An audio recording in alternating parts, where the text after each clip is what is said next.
Boker Tov, nous sommes le 5 octobre 2018, le 26 Tishri 5779, Daniel Haïk au micro, un tout petit peu enrhumé ce matin, David Amara à la technique, heureux de vous retrouver pour une nouvelle heure d'actualité sur Studio Kalita, une heure d'actualité qui va débuter dans quelques instants par un premier journal d'information.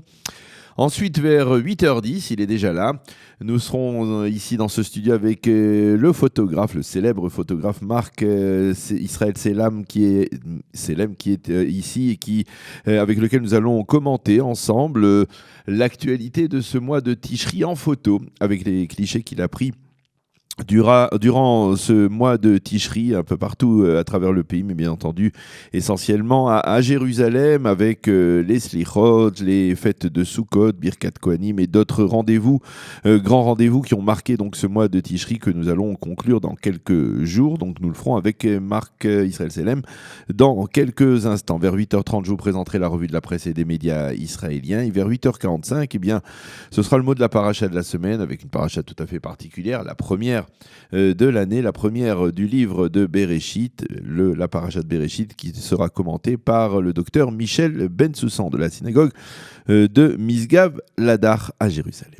Mais tout d'abord, le premier journal d'information sur Studio Kalita. À la suite de la dégradation très nette de la situation dans la bande de Gaza, Tsahal a déployé hier des forces plus importantes le long de la frontière avec Gaza, ainsi que des batteries d'hommes de fer au sein de l'armée israélienne. On explique que ces mesures sont destinées avant tout à empêcher les Palestiniens de franchir la barrière de sécurité, mais de l'avis des observateurs, il s'agit également avant tout d'une mesure à effet dissuasif sur le Hamas qui a appelé hier la population de Gaza à venir manifester massivement le long de la barrière de sécurité. Au sein de l'état-major israélien, on souligne que Tsahal est fin prêt à une confrontation ou à tous les scénarios possibles avec le Hamas. Et hier, lors de sa conférence de presse avec Angela Merkel, Benjamin Netanyahou a lancé un avertissement très ferme au mouvement terroriste. Si vous pensez pouvoir nous attaquer, vous vous trompez, notre riposte sera très dure, a déclaré le Premier ministre israélien. Tant au sein de l'échelon politique que militaire, eh bien, on considère que le Hamas a décidé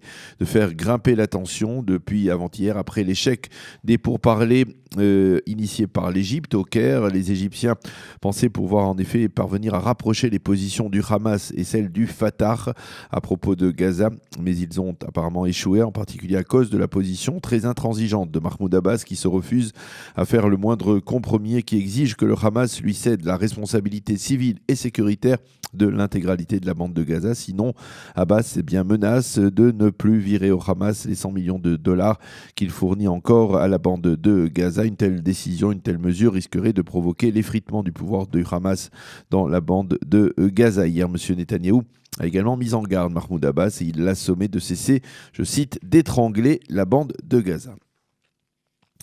Le Premier ministre israélien Benjamin Netanyahou sera interrogé ce matin par la police israélienne dans le cadre des dossiers 1000 et surtout 2000. Le dossier 2000, c'est celui qui se rapporte aux relations entre le Premier ministre israélien et le patron du Yediot Aharonot, Arnon Moses.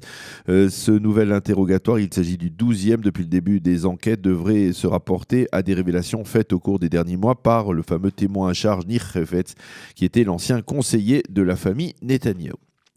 Angela Merkel a terminé hier soir sa visite officielle en Israël, une visite qui s'est déroulée sous le signe de la proximité des relations entre l'Allemagne et Israël, et même sous le signe du renforcement de ces relations bilatérales. Après avoir déposé une gerbe dans la salle des noms au mémorial du Yad Vashem à Jérusalem et après avoir déjeuné avec le président de l'État, Reuven Rivlin, dans sa résidence, Angela Merkel s'est entretenue avec le Premier ministre Benjamin Netanyahou à l'hôtel King David. Il a été question durant cet entretien d'un renforcement de la coopération bilatérale dans divers domaines, et en particulier dans celui du cyber. Il a également été question de la résurgence de l'antisémitisme en Allemagne. Benjamin Netanyahou a remercié Angela Merkel pour avoir été toujours aux côtés de l'État d'Israël comme elle l'avait promis au début de son mandat. Et Angela Merkel a de son côté souligné que son pays avait, je cite, une responsabilité éternelle envers le peuple juif face à l'antisémitisme, même sur des dossiers qui d'ordinaire sont source de divergence ou qui fâchent les deux gouvernements, comme l'Iran, eh bien, des points de rapprochement ont été trouvés et Angela Merkel s'est opposée à toute présence iranienne en Syrie, car celle-ci, a-t-elle dit, mettait en danger l'État d'Israël. Elle a précisé qu'à propos du dossier du nucléaire iranien, elle était d'accord avec M. Netanyahou sur le fait qu'il fallait tout faire pour empêcher l'Iran de se doter de l'arme nucléaire. Nos divergences de vue portent surtout sur les moyens d'y parvenir, a déclaré la chancelière. La visite de Mme Merkel s'était terminée par une réunion du Conseil des ministres conjoints israélo-allemands et par la ratification de plusieurs accords de coopération entre les deux pays. C'est presque sans précédent. Le tribunal rabbinique de Haïfa a décidé de sanctionner une femme pour avoir refusé d'accorder le divorce à son mari. Cette femme, dont l'identité n'a pas été révélée, persistait dans son refus depuis plus de 8 ans. La sanction prise par le tribunal est de l'empêcher de poursuivre sa carrière d'enseignante en forçant le ministère de l'Éducation nationale à la limoger purement et simplement.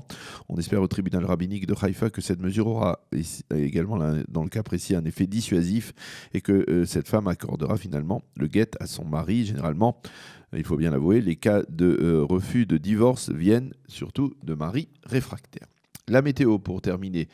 Le temps sera partiellement nuageux sur l'ensemble du territoire israélien avec une légère baisse des températures qui devrait remonter pendant le Shabbat. Il fera aujourd'hui 27 degrés à Jérusalem, 28 à Tel Aviv et 35 degrés à Eilat. Une première pause musicale et nous nous retrouverons dans quelques instants dans ce studio pour commenter, comme je vous le disais, les images de ce mois de Tishri qui se termine avec Marc Israël Célèbre.